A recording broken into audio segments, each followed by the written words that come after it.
All right, example 12. We want to take the derivative of this function. F of t equals sine cubed 4t. So the first thing I want to do, I want to rewrite this function. F of t equals sine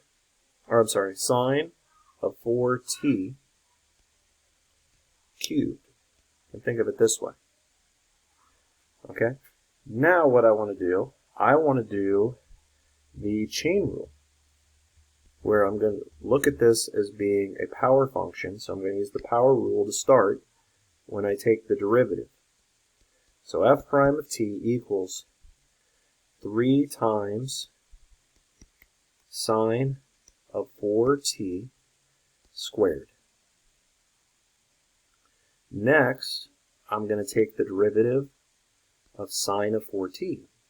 Okay, that's the chain rule, so it's the function that's in the function, that's composition of functions. The derivative of sine of 4t would be cosine of 4t. Now, notice that 4t, that is a function inside of the cosine function. So I'm going to take the derivative of 4t, which would be 4.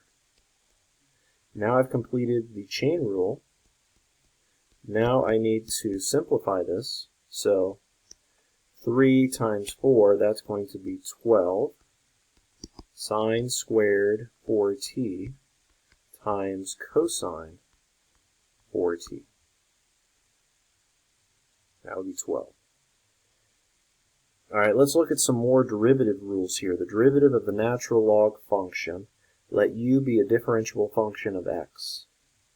So if we take the derivative of the natural log of x with respect to x, that's going to be equal to 1 over x as long as x is greater than 0. Okay, this right here, that has to be positive. Okay, and then, okay, this rule is very similar. The derivative of the natural log of u with respect to x, where u is basically any function of x. So u could be x squared. U could be x squared plus 3x. U could be sine squared x. Okay? When that is the case, you're going to do 1 over u times the derivative of u with respect to x. Or another way to think of that, this du dx, that's u prime over u. Okay, so let's go through this proof. Okay? So if I want to take the derivative of the natural log of x with respect to x, I'm going to start with the definition of the derivative, which hopefully we're pretty familiar with this by now.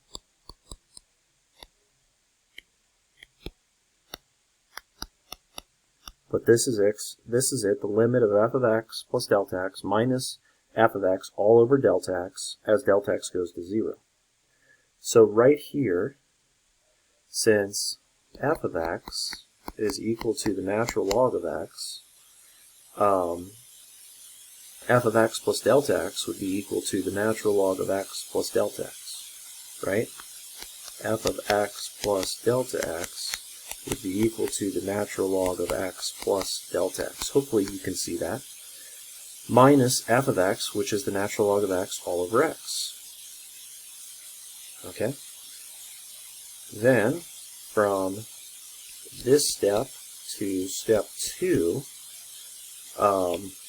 right here, I'm going to use one of the rules of, or one of the properties of logs. Okay, if you have the natural log of a minus the natural log of b, I can rewrite that as the natural log of a divided by b. That's the quotient rule, or the quotient property for natural logs. So that's what I'm doing here. Okay, so we can see step 2. Step 3, all I'm doing is delta x, I'm just factoring that out in front. So So I'm making that 1 over delta x times that. Okay? And then the next step, okay, to get from here to there, again, I'm using another property of logs. So if you have let's do it this way, a times the natural log of x, you can rewrite that as the natural log of a. That would be the power property for natural logs. So this is being multiplied by the natural log, so you can take this and rewrite it as an exponent. Okay? Now we're going to do this change of variable. We've done this before, but what we're going to do, we're going to let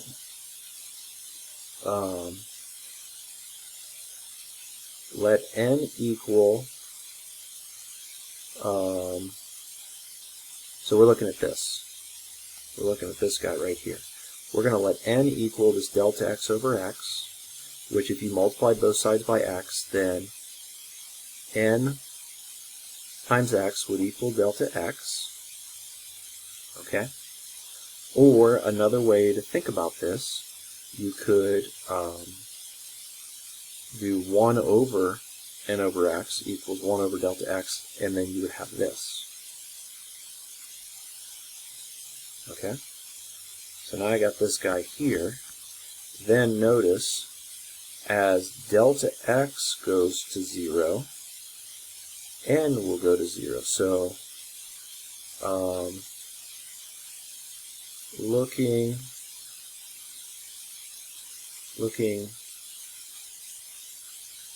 at this right here, as this goes to 0, this would have to go to 0. Okay, so we have all these pieces. Now what I'm going to do, I'm going to substitute these pieces into here. So first of all, this piece here becomes n. Alright? This piece here,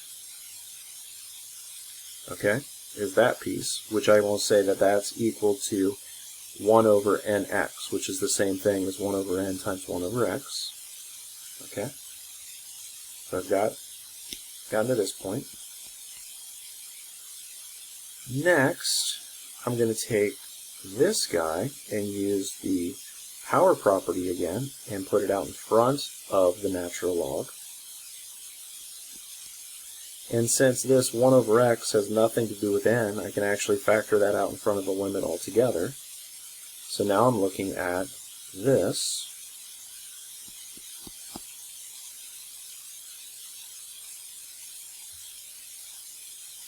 And then what I'm going to do, I am going to factor the natural log out in front of the limit, and then take the limit of this function to see what I get. So notice, this is a familiar limit. The limit of 1 over n the limit of 1 plus n to the 1 over n power as n goes to 0, that equals e. That is one of the definitions of e. So now I can replace all of this with e, and then we know the natural log of e is 1, so this would be 1 over x. So this is how I'm getting the derivative of the natural log of x with respect to x is equal to 1 over x.